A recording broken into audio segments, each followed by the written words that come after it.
दोस्तों आज हम जानेंगे कैसे आप सुपर ऑर्डर सेट करोगे धन पे। ठीक है, तो इसके लिए आपको क्या करना है, फर्स्ट ऑफ ऑल धन में लॉगिन कर लेना है। तो मेरा ऑलरेडी धन में डीमेट अकाउंट था इसलिए मैंने लॉगिन कर लिया है। अगर आपका धन में डीमेट अकाउंट नहीं है तो डिस्क्रिप्शन बॉक्स पर लिंक है, जाकर फ्री में अपना डीमेट अकाउंट ओपन कर सकते हो।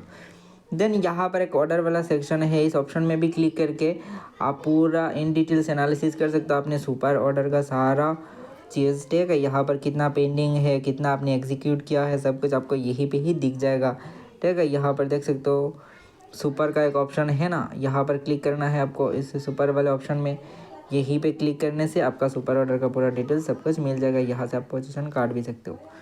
तो अब हम जानेंगे कैसे आपको सुपर ऑर्डर सेट करना है। तो इसके लिए फॉर एग्जांपल हम सेट कर देते हैं, जैसे कि इंडसइंड बैंक का स्टॉक्स को हमने कर लिया सिलेक्ट।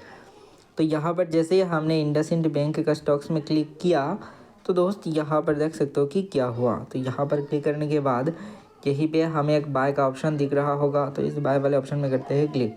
जैसे ही आप बाय वाले ऑप्शन में क्लिक करोगे ना, तो यहाँ पर क्या होगा, हमने बाय डिफ़ॉल्ट इन्वेस्टिंग सिलेक्ट कर लिया। तो इन्वेस्टिंग सिलेक्ट करने से क्या होगा, 365 डेज तक इसका जो है ना वैलिडिटी रहेगा। ठीक है, एक्सपायरी डेट रहेगा। तो इतने दिनों के अंदर कोई ना कोई एक दिन आपका जो स्टॉक्स है वो सेल हो जाएगा।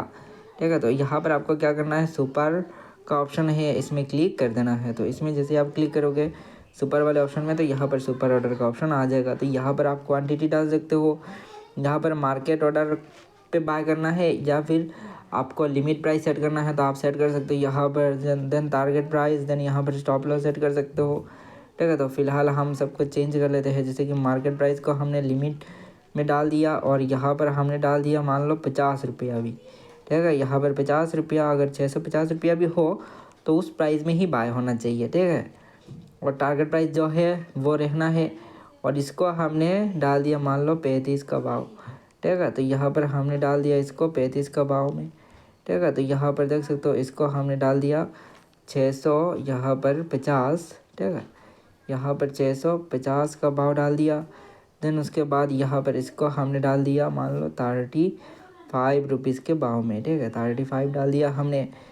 तो सब कुछ सेटिंग हो गया है। अब है कि देखो दोस्तों, यहाँ पर ट्रेल जाम का एक ऑप्शन यहाँ पर, तो ट्रेल जाम में क्लिक करने से क्या होगा, जितना आपका बाइंग प्राइस ऊपर जाएगा उतना आपका स्टॉप लॉस भी ऊपर चलता जाएगा। ठीक है, इससे क्या होगा, आपने जिस प्राइस में स्टॉप लॉस सेट किया है उससे ज़्यादा प्राइस में आपका स्टॉप लॉस अगर भगवान ना करे हो जाए भी सेट और हिट हो जाए तो भी आपका जो लॉस है वो कम होगा। ठीक है, और ऐसा भी हो सकता है स्टॉप लॉस भी हिट हो जाए उसके बावजूद भी आपको प्रॉफिट ही मिल सकता है। ठीक है, जैसे कि लिमिट प्राइस आपने सेट कर लिया 650 रुपया, 66 रुपीज़ का टारगेट रख लिया आपने। यहाँ पर 35 रुपीज़ है ना इसका स्टॉप लॉस। तो यहाँ पर क्या हुआ, मान लो मैंने 1 डाल के रखा है, इसको मैंने मान लो 5 डाल दिया।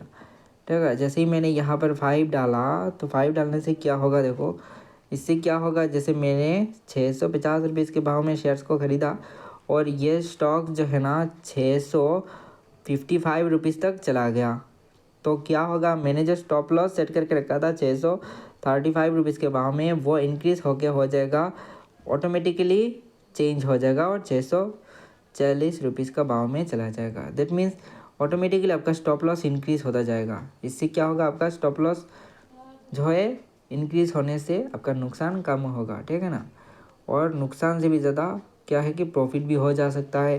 ऐसा भी हो सकता है आपका capital on and average same ही रह जाए। ठीक है ना, आई होप आपको समझ आ ही गया होगा। तो अगर अपने धन में डीमेट अकाउंट ओपन नहीं किया है तो डिस्क्रिप्शन बॉक्स पर लिंक है, जाके फ्री में अपना डीमेट अकाउंट ओपन कर सकते हैं।